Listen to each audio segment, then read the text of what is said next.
Dieu vous envoie une bonne parole, une bonne parole. Et chaque parole de Dieu a une solution. Quand Dieu te parle, il te montre une vision, quelque chose de victoire. Il faut attendre pour que Dieu, par son Saint-Esprit, puisse te montrer comment il va opérer, comment il va faire ces choses, comment il va les réaliser dans ta vie. Il est bon de prendre un temps d'écoute dans la présence de Dieu. Seigneur, comment cela va se faire?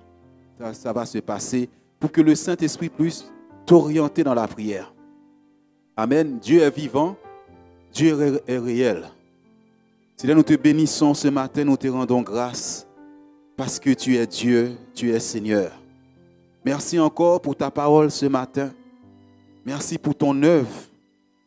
Merci pour tout un chacun. Merci pour ceux seuls qui sont en vacances, de les bénir. Merci de nous faire du bien car tu vas le faire ce matin. Nous te bénissons. Merci Saint-Esprit de prendre le contrôle. Merci. Et que toute pensée captive soit amenée à l'obéissance de Christ maintenant. Laissez la parole de Dieu entrer dans ton cœur ce matin. Merci Père, au nom de Jésus-Christ. Amen. Vent, le titre de ce message, vent de consolation. Alléluia. Dieu va faire souffler un vent de nettoyage, un vent d'apaisement, un vent de consolation. Alléluia. Gloire à Dieu. Vous savez, la Bible dit, le Saint-Esprit, il est celui qui console. Et ce matin, Dieu veut faire souffler ce vent au milieu de tes batailles, tes combats, au milieu des choses que tu ne comprends pas. Dieu va envoyer un vent souffler ce matin. C'est vrai que la Bible, il faut comprendre la Bible. Parfois, on voit le vent qui souffle dehors, mais derrière ce vent-là, il y a toute une armée de Dieu. Il y a des esprits qui sont derrière le vent que vous voyez. Amen. Il y en a qui vont saisir certaines choses, mais en grandissant, vous allez comprendre les choses de Dieu. Alléluia. Dieu est surnaturel. Dieu n'est pas dans le physique. Vous savez, le monde invisible n'est pas si dur que ça à comprendre. Il faut entrer dans les mystères de Dieu. Les mystères de Dieu. Amen. Nous allons beaucoup lire dans le livre de Zacharie. Le livre de Zacharie, il y a des moments dans ta vie et on sent que Dieu t'a fait des promesses. On sent bien les choses, les difficultés que nous traversons. Pourtant, nous avons prié. Nous avons cherché la face de Dieu. Dans Zacharie, chapitre 1er, au verset 12 à 17, Dieu va parler.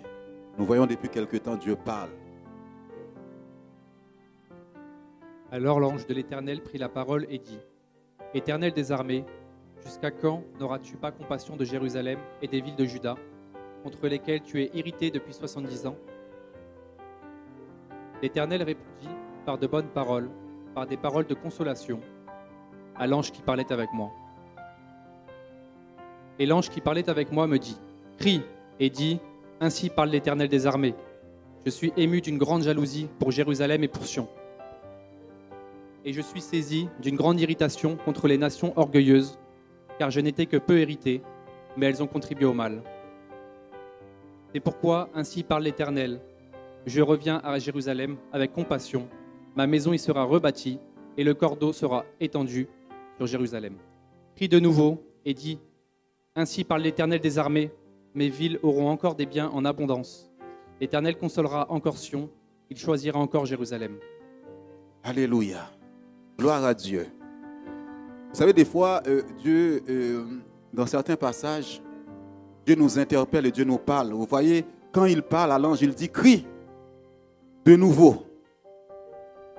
Ainsi parle l'Éternel des armées. Il y a des moments, il dit : Ainsi parle l'Éternel. Mais là, quelque chose va se passer. Il dit : Ainsi parle l'Éternel des armées. C'est-à-dire que Dieu va déployer son armée. Des armées, il y a des moments, il y a une bataille que Dieu même est derrière cette bataille. où il dit, je descends pour combattre, pour libérer mon peuple, pour libérer l'Église, pour libérer les ministères. Alléluia. Il dit ainsi parle l'Éternel des armées. Mes villes auront encore des biens en abondance. L'Éternel consolera encore Sion. Dieu va te consoler. Je ne sais pas de quoi dont tu attends. Ça fait longtemps que ça dure. Et on voit depuis quelque temps, Dieu est en train de nous orienter, Dieu est en train de nous parler. C'est-à-dire que tu dois avoir le même langage que Dieu. Parce que dans ces temps où Dieu est en train de te parler, l'ennemi aussi attaque tes pensées. Où tu vas dire des paroles négatives. Des paroles d'insensé.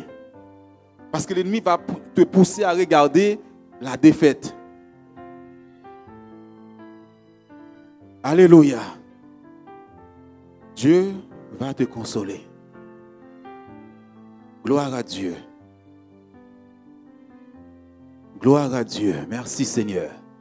Il choisira encore Jérusalem. C'est-à-dire que Dieu ne t'a pas rejeté. Dieu se souvient de son appel. Dieu se souvient de ses promesses. Dieu se souvient de ses promesses envers toi. On va dans Zacharie chapitre 2, versets 1 à 4. N'oubliez pas le mot consoler. Je levai les yeux et je regardai, et voici, il y avait un homme tenant dans la main un cordeau pour mesurer. Je dis, où vas-tu? Et il me dit, je vais mesurer Jérusalem pour voir de quelle largeur et de quelle longueur elle doit être. Et voici, l'ange qui parlait avec moi s'avança, et un autre ange vint à sa rencontre. Il lui dit, cours, parle à ce jeune homme et dis, Jérusalem sera une ville ouverte à cause de la multitude d'hommes et de bêtes qui seront au milieu d'elle. Alléluia. Est-ce qu'on peut revenir au tout premier verset? Alléluia, gloire à Dieu. Je levais les yeux. Vous savez, quand tu es dans les difficultés, avant que les choses de Dieu arrivent, regarde d'abord en haut, ne regarde pas en bas. Quand tu regardes en bas, c'est la médiocrité.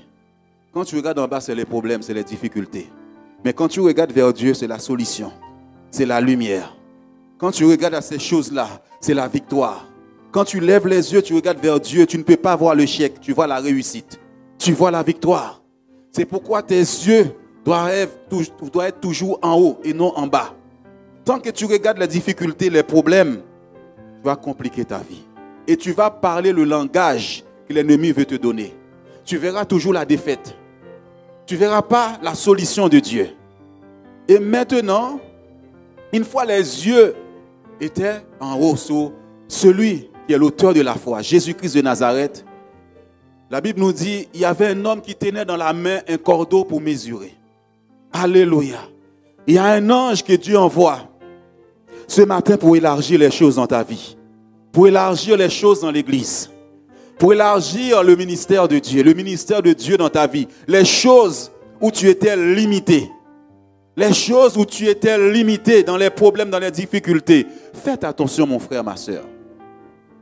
Et un langage de Dieu.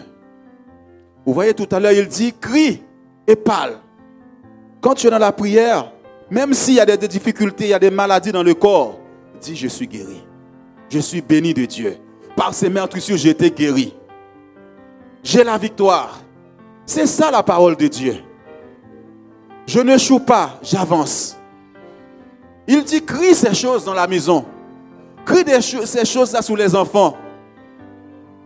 Parle le langage de Dieu. Il dit que la lumière soit et la lumière fut. Arrête de parler des difficultés dans la maison. Arrête de parler des échecs dans la maison. David a dit, je ne manquerai de rien. Dieu, avant que la crise arrive, c'est des choses que je dis souvent. Ce que nous voyons dans ce monde-là qui se passe, les prix augmentent, l'essence augmente, Dieu était déjà au courant. Mais David dit, je ne manquerai de rien. Dieu n'est pas pris au dépourvu. Mais si ton langage dit, je vais manquer de tout, c'est trop cher, oui, tu vas manquer de tout. Alléluia. Je n'arriverai pas, je ne réussirai pas. Tu ne vas pas y arriver. Quand quelqu'un est dans la louange, il n'a pas ce langage-là. Nous avons vu la semaine dernière, parce que les gens n'écoutent pas les prédications. La semaine, le dimanche, ils sont là, ils disent Amen. Mais la semaine, dès que l'ennemi attaque, ils oublient ce que Dieu avait dit. Dieu dit, loue-moi, exalte-moi.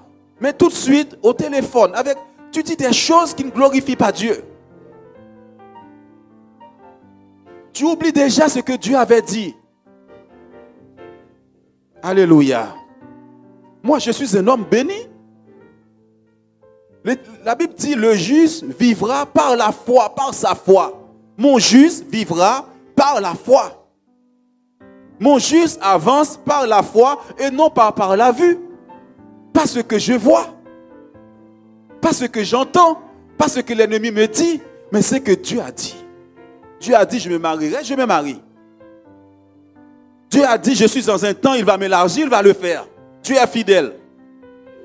Alléluia. Ton échec là, éloigne-toi de moi avec ton échec.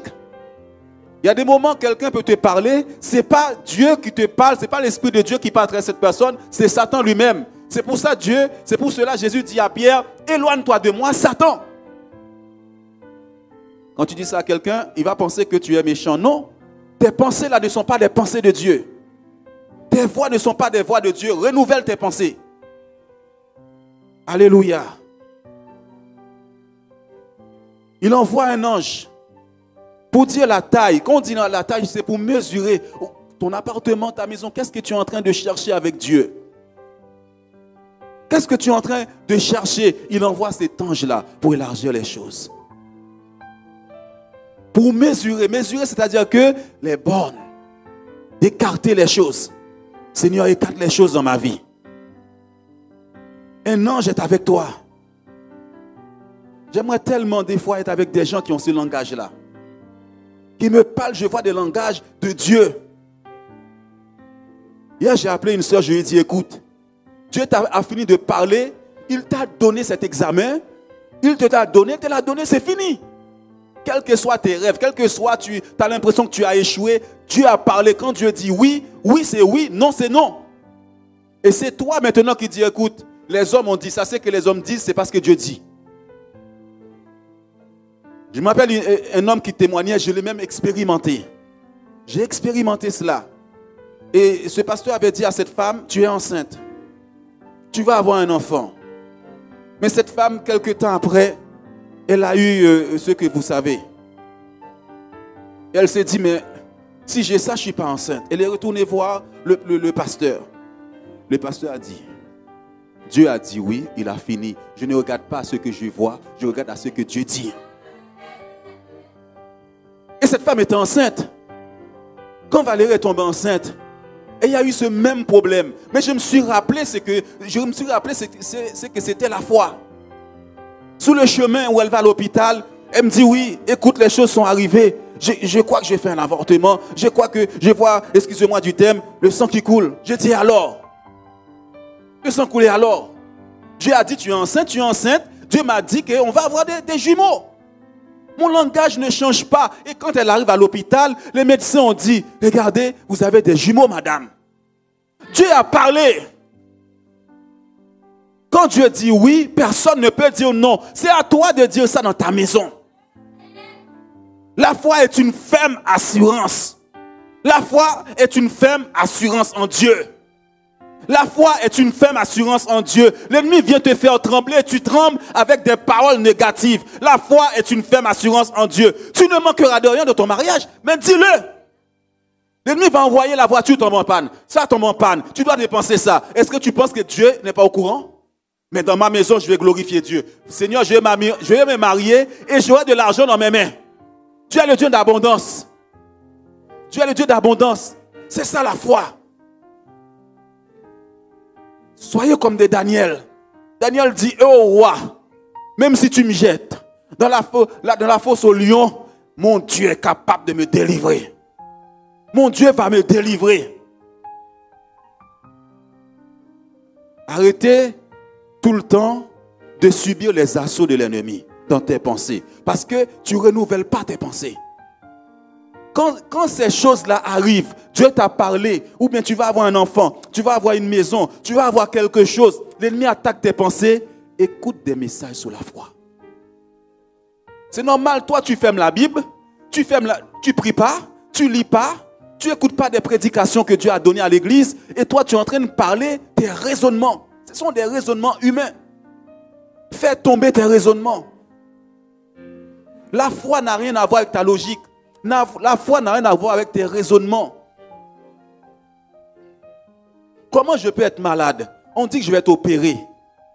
Et je dis au médecin, tu as dit que je suis malade. Ok, gloire à Dieu. Tu n'as jamais vu de cette maladie. Ok, mais moi je te dis, Jésus a déjà pris cette maladie. Et je suis guéri. Et je suis ressorti, je suis guéri. Je suis guéri. C'est ton langage que tu dois changer. C'est ta parole dans ta bouche qui te cause des problèmes. Dieu a fini de parler. Dieu a réglé les choses. Dieu a fini. Dieu a fini. Si Dieu a parlé, qui va s'opposer à Dieu? Qui va s'opposer à Dieu? Écoutez les messages, s'il vous plaît. Va sur le site. Le message de la semaine dernière, quand tu sens que tu es attaqué, écoute ce message. Il y a un pouvoir dans ta bouche, il y a une puissance dans ta bouche. Mais dans ta bouche, tu sèmes plus la mort que la vie. Tu parles plus de la mort que de la vie. Tu vois toujours les difficultés, tu vois toujours que tu ne vas pas réussir. Tu vois toujours que ça sera compliqué et c'est ce que tu dis, ce sera compliqué. Hein?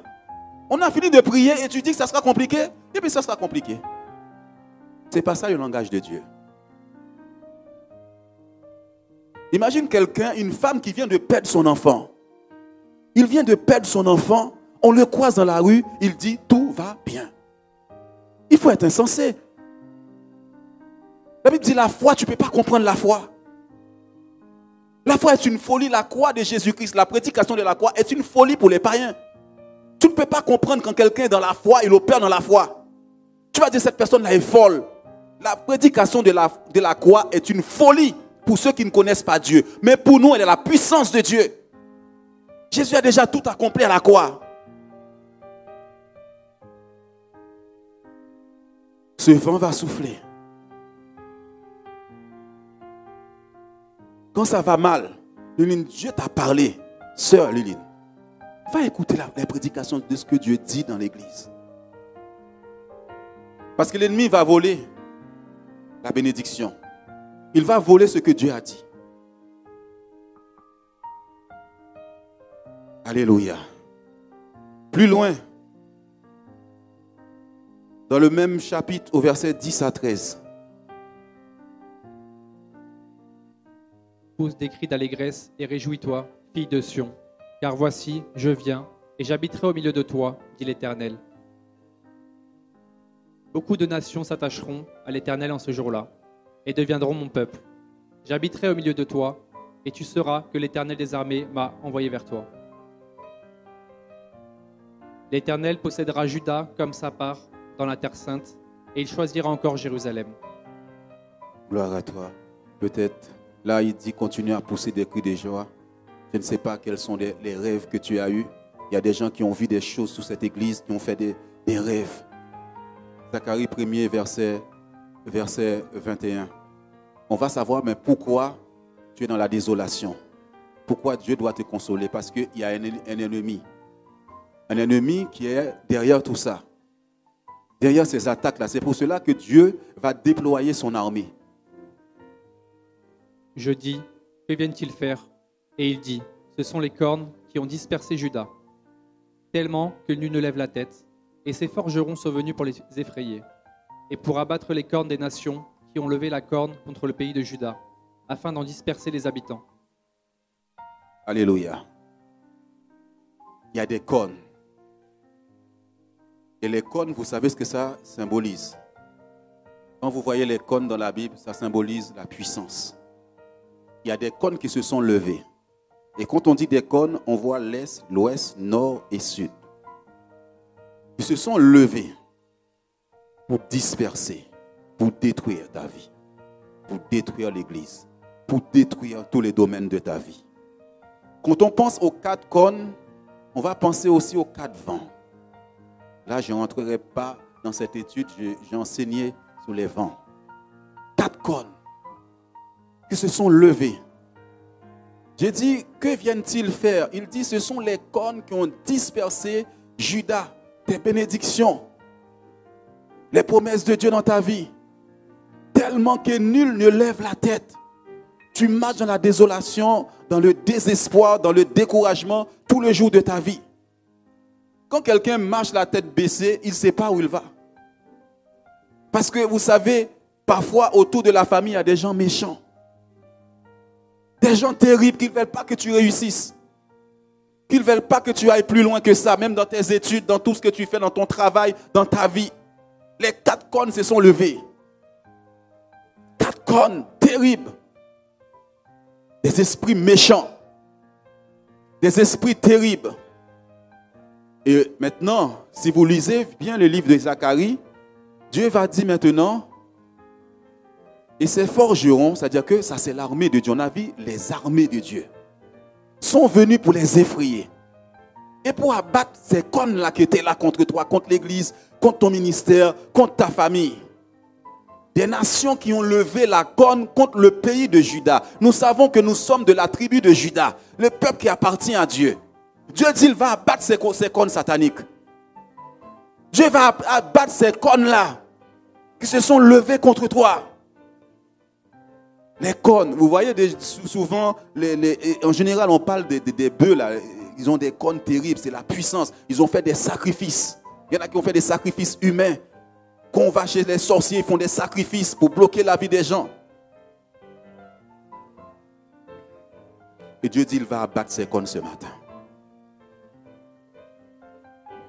Qui dispersent, qui divisent, qui détruisent, qui fait que tu marches tout le temps dans la désolation. Il y a des gens, tu les vois, ils n'ont jamais le sourire. Et quand ils sourient, c'est comme s'ils se forcent en fin de compte. C'est forcé. Ce n'est pas la joie du Seigneur, ce n'est pas la paix de Dieu. Quand Dieu arrive quelque part, il te donne la paix. La paix, la joie. Alléluia. Afin d'en disperser les habitants. C'est-à-dire disperser même les gens qui doivent venir à l'église. Les gens que tu dois rencontrer. Vous savez, il y a des bonnes relations. Tu dois rencontrer quelqu'un qui t'amène plus loin, plus haut. Et ces gens-là sont là, ils les dispersent de ta vie. Tu ne dois pas rencontrer les bonnes personnes dans ta vie. Tu rencontres que des mauvaises personnes dans ta vie. Ce n'est pas normal. Dieu est celui qui fait des connexions. Tu ne sais pas pourquoi aujourd'hui tu m'as rencontré, mais je suis une source qui va bénir ta vie. Tu es une source aussi qui va bénir ma vie. Et Dieu va abattre ces cônes au nom de Jésus-Christ. Maintenant, on va voir comment maintenant Dieu va envoyer cette armée. L'armée de Dieu. Alléluia. L'armée de Dieu, c'est les 4 vents de Dieu. Et aujourd'hui, on va utiliser un des vents. Cet vent qu'on appelle le vent de consolation. Chaque coin, l'est, l'ouest, nord, sud, il y a des armées, l'armée de Dieu, placées là pour toi. J'ai déjà enseigné sur le vent du nord, le vent du sud. Et là, Dieu veut nous amener dans un autre niveau de connaissance par rapport à ces vents. Mais aujourd'hui, je ne pourrais pas parler des 4 vents. On va dans Zacharie chapitre 6, versets 1 à 8. Là, Dieu va déployer maintenant cette armée. Il a dit qu'il va briser les cônes. Je levai de nouveau les yeux et je regardais. Et voici, 4 chars sortaient d'entre 2 montagnes. Et les montagnes étaient des montagnes d'airain. 2 secondes. J'ai levé les yeux. Est-ce que quelqu'un va lever ses yeux ce matin vers celui qui a toutes les solutions en main, vers Dieu? Est-ce que tu vas chercher la solution vers celui qui est l'auteur de toute solution, qui est Dieu, Jésus-Christ? Quand quelqu'un connaît Dieu, quand ça ne va pas, il rentre dans sa chambre pour parler à Dieu. Il rentre dans sa chambre pour parler à ses dieux. Dieu ne peut pas te laisser comme ça. Dieu a compassion de toi. Et Dieu veut te consoler. Il dit, j'ai levé les yeux. J'élève les yeux vers les monts, les hauteurs, d'où me viendra le secours. Le secours me vient du Dieu créateur qui a fait le ciel et la terre. Vous ne connaissez pas ce chant? Gloire à Dieu. C'est un très beau chant. Je lève les yeux vers lui. Alléluia. Alléluia. Et il dit, dans ce problème-là, il voit 4 chars sortir d'entre 2 montagnes. Et les montagnes étaient des montagnes d'airain. Quand tu lèves les yeux, tu vois maintenant Dieu commence à déployer son armée pour toi. Ce sont les chars de guerre de l'Éternel. Continue s'il te plaît. Au premier char, il y avait des chevaux roux. Au second char, des chevaux noirs. Au troisième char, des chevaux blancs. Et au quatrième char, des chevaux tachetés, rouges. 2 secondes. Il y avait combien de cornes tout à l'heure? 4. Il y a combien de chars de l'Éternel là? Quand on dit des chars, c'est une armée de Dieu. Il a dit l'Éternel des armées. À chaque char, c'est une armée, c'est-à-dire remplie d'anges de l'Éternel qui sont déployés là maintenant pour toi, pour briser ces cornes au nom de Jésus-Christ. Alléluia. Oui, on peut acclamer le Seigneur.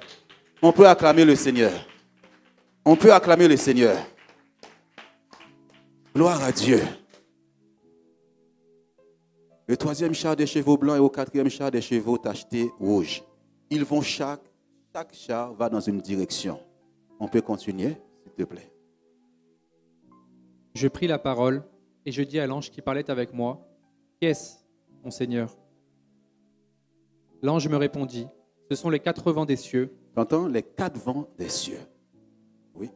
Qui sortent du lieu où il se tenait devant le Seigneur de toute la terre.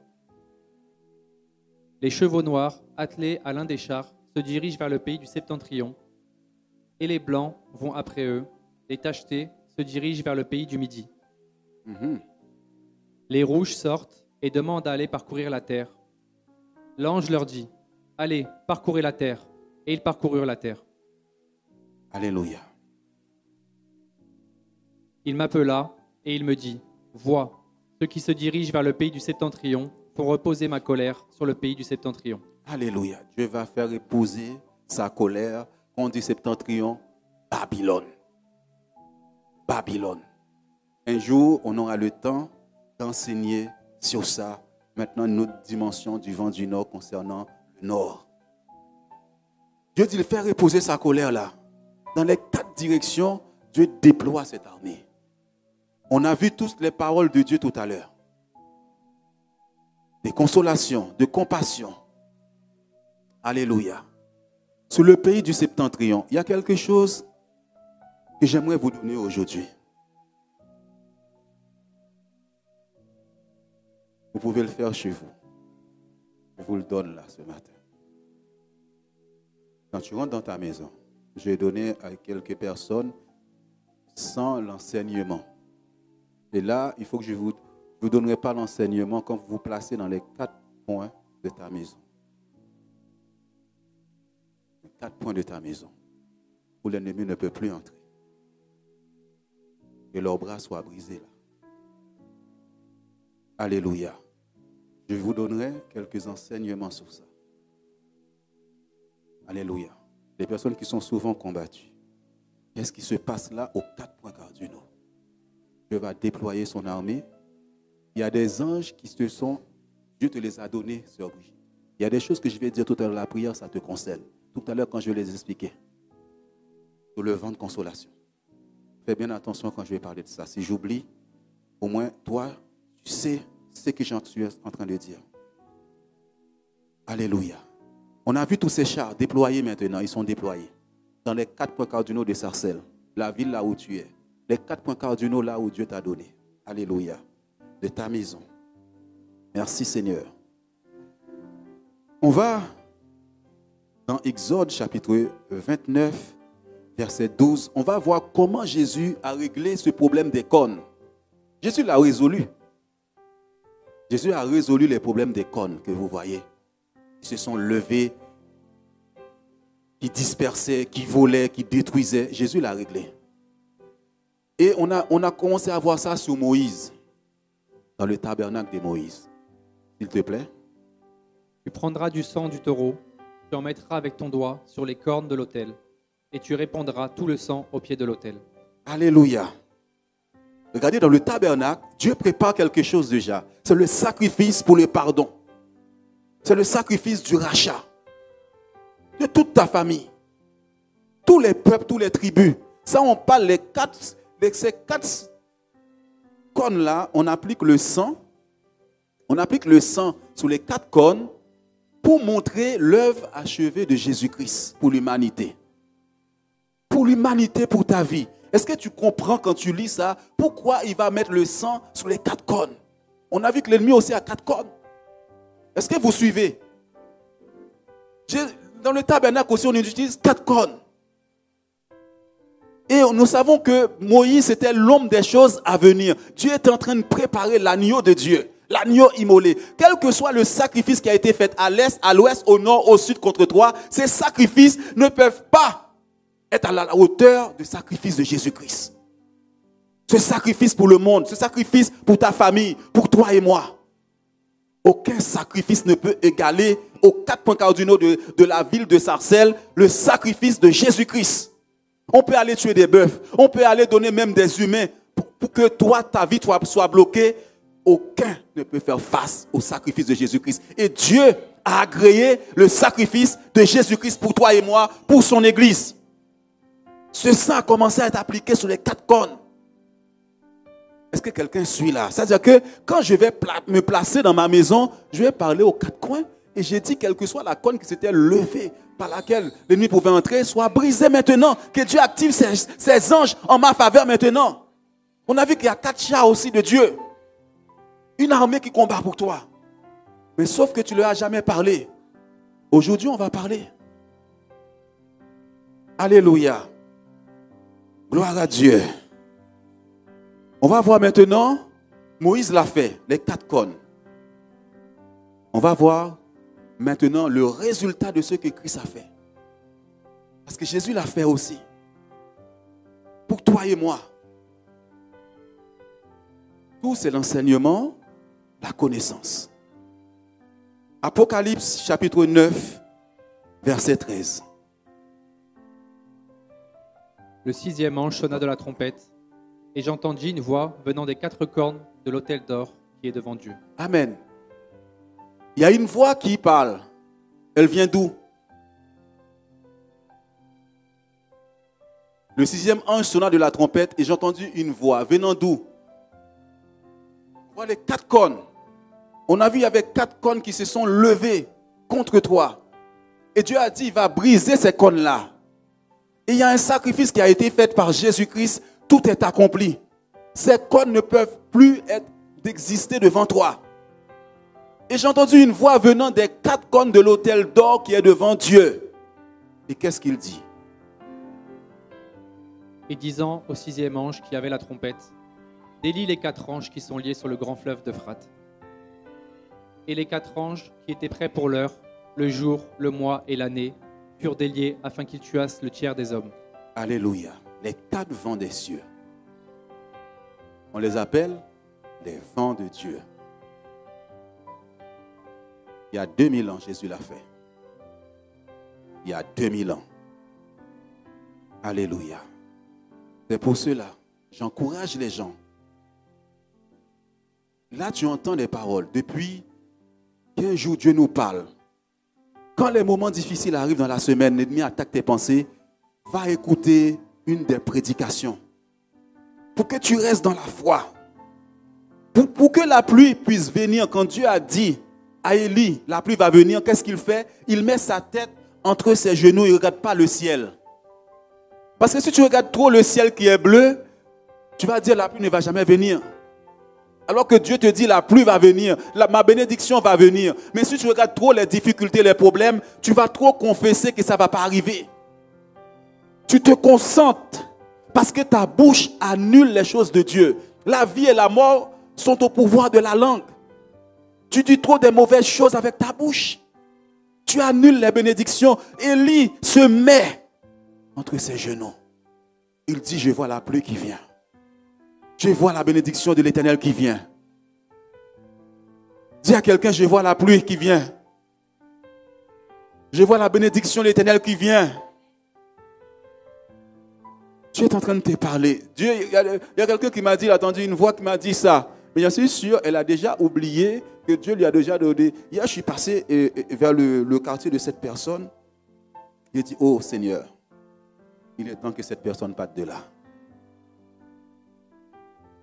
Il est temps. Cette personne parte de là. Mais cette personne ne va pas écouter même les instructions que Dieu lui a données. Parce que souvent, on est dans la rébellion. Ou bien les temps passent, on dit, mais Dieu, mais c'est pas ça, c'est pas Dieu qui m'avait parlé. Parce que quand Dieu te parle après, il y a des difficultés. Quand Dieu t'a parlé, tu étais dans ta chambre, Dieu t'a parlé. Quand tu sors dehors, là, tout est noir. Pourtant, dans la chambre, là, tout était clair pour toi. Il y avait la lumière. Mais tu as l'impression, dès que tu sors de la chambre, de la présence de Dieu, tu vois, tout est noir. C'est normal. Dieu te parle de la foi. Dieu ne te parle pas de ta vue. Il dit, mon juste vivra par la foi. Il dit, la foi est une ferme assurance. Des choses qu'on espère en Dieu, on les saisit par la foi. Je crois en ce que Dieu m'a dit. Alléluia. Maintenant, aujourd'hui, on va parler de ce vent de consolation. De ce vent de consolation. Vous savez, parfois, nos parents adoraient les eaux de rivière. Et ces eaux de rivière, là où vous allez adorer dans la rivière, il y a des esprits qui sont attachés à ces rivières. Et parmi ces esprits-là, il y a des maris de nuit, des femmes de nuit. C'est des esprits d'impureté. Mes parents ont adoré dans la rivière ces esprits des eaux. Même s'ils ne sont pas là, ces esprits-là continuent à te poursuivre.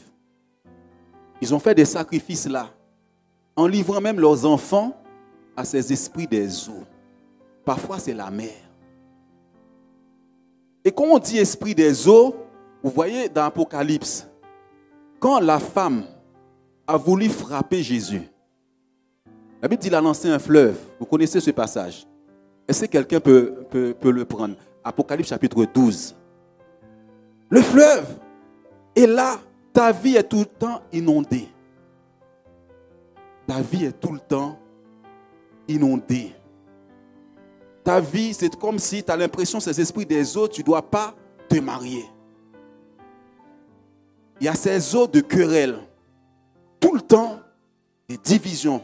Et Dieu m'a rappelé, il y a quelques années de ça, ma famille est totalement divisée. Je ne comprends pas, je n'arrive plus à comprendre ce qui se passe. Et Dieu me montre un homme qui pratique beaucoup la magie, la sorcellerie, qui est très méchant. J'ai vu, il a pris un seau d'eau.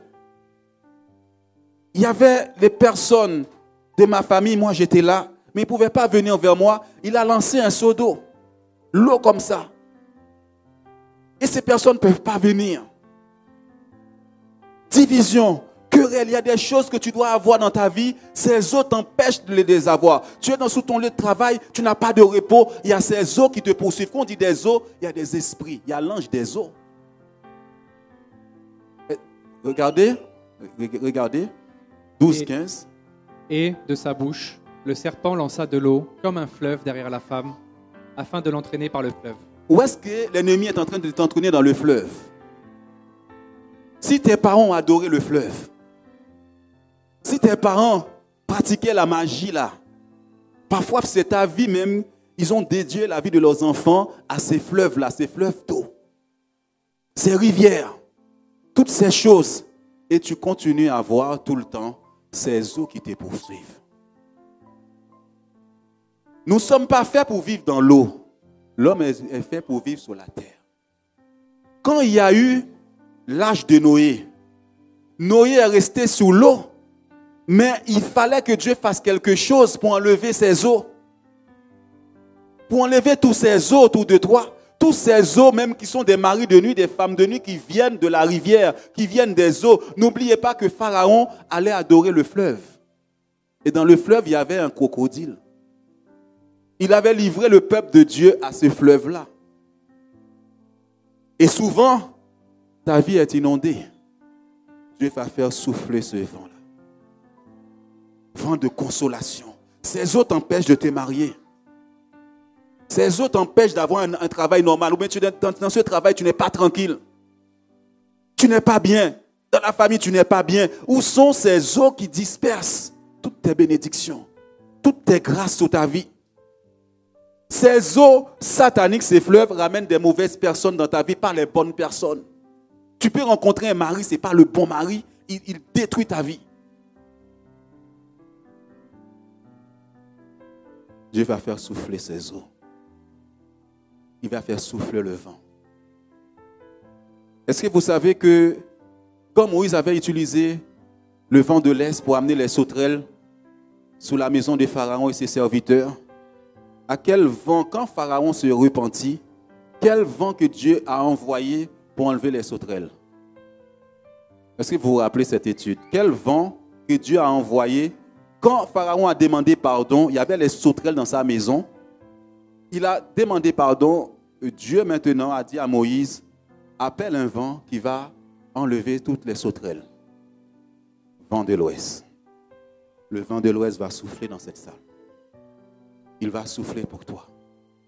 Alléluia. Je ne vais pas le prendre parce que vous le connaissez. Et ce vent a soufflé. Parfois, vous lisez ça, vous ne réalisez pas ce que Dieu est en train de faire. Il va souffler sur toutes ces eaux sataniques. Ces eaux d'échec. Ces eaux qui ont inondé, un seul vent va utiliser aujourd'hui. Dans ta maison. Pour enlever les sauterelles, les criquets et tout ce qui détruisait ta vie. Genèse chapitre 8 au verset 1er. Dieu se souvient de toi. Dieu se souvint de Noé, de tous les animaux et de tout le bétail qui était avec lui dans l'arche. Et Dieu fit passer un vent sur la terre, et les eaux s'apaisèrent. Alléluia. Il est Dieu. Dieu envoie un vent parce que le peuple ne pouvait pas sortir. Il envoie un vent souffler pour enlever toutes ces eaux. Des fois dans ta maison. Je me rappelle, quand Dieu m'a amené à ce niveau-là pour me dire, tu sais que tes parents ont adoré le fleuve, la rivière. Tu sais que ces eaux-là sont là, appellent. Quand tu appelles le vent de l'Ouest, il faut lui dire ce qu'il doit faire. Mais si tu l'appelles, tu ne dis rien, il ne va rien faire. Toutes ces eaux de rivière dans ma vie où mes parents ont adoré ces choses-là, moi je suis un enfant de Dieu. Viens souffler d'assécher ces eaux. Ces eaux de division, ces eaux de querelle, ces eaux qui étaient là, qui me poursuivaient depuis des années dans mes rêves, souffle ce matin. Et que ces eaux cessent au nom de Jésus-Christ. Si ton père a adoré le fleuve, toi tu n'adores pas le fleuve. Les eaux de Dieu en toi, c'est les eaux du Saint-Esprit. L'eau du Saint-Esprit dans ta vie. Il ne doit plus y avoir l'eau de l'ennemi. Il y a une séparation entre toi et la maison de ton père, la maison de ta mère. Il a dit à Abraham, quitte la maison de ton père et tes parents, va. Nous quittons ces choses pour servir le Dieu vivant et vrai. Que ce vent vienne souffler ce matin ces eaux de chèque dans ta vie. Ces eaux de division qui divisaient la famille, qui dispersaient la famille, qui dispersait tes bénédictions, il vient de l'Ouest. Il dit, Dieu se souvient de Noé. Dieu se souvient de toi ce matin pour te consoler. N'oubliez pas, le 31 décembre, le message, Dieu avait parlé à l'église pour dire, Noé, le nom de Noé, ce que ça voulait dire. Consolation pour son peuple. Dieu veut te consoler ce matin. Et Dieu fit passer un vent sur la terre et les eaux s'apaisèrent. Vous voyez, dimanche dernier, quand nous avons pris Psaume 148, et d'ailleurs, sœur Brigitte l'avait mis sous la page le jour même ou le lendemain, Dieu nous montrait que Dieu a donné des lois même à la pluie, à la grêle, le feu, et tout. Tout ça est sous ton contrôle. Mais tu ne leur parles pas. On va parler ce matin. Alléluia.